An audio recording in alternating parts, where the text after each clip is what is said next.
Kodi munamba mwamvapo za placebo effect?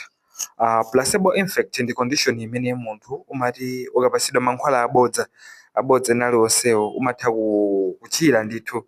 Kaya angokupasa mapilisi ya shuga iwe thupi likuphwanya kungomwa kapilisi ka shuga kaja iwe kuchira. Kaya madwala china chake kumano kungokubaya ndi syringe imene muli mchere, madzi a mchere kapena madzi ena ake a shuga umatha kuchira ndithu. Placebo effect, it's just the power of belief. That's just a theory of the placebo effect. Ndi mphamvu ya chikhulupiriro kuti iwe umatha kungokhulupirira kuti mankhwala awa andichiza ndithu umachira.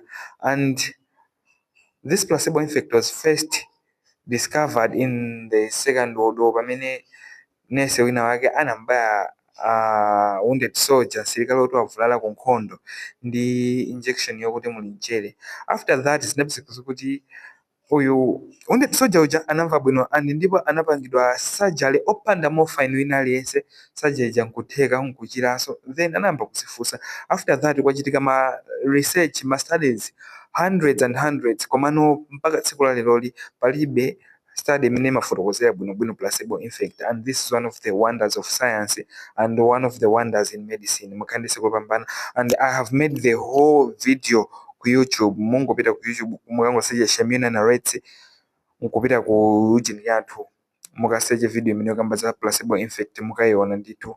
Tayilemba kuti mankhwala abodza amachiza ndithu placebo effect. Mukangotero mukaonera bwinobwino mukamvesesa effect and mukaonanso effect ina imene imali opposite ya placebo effect.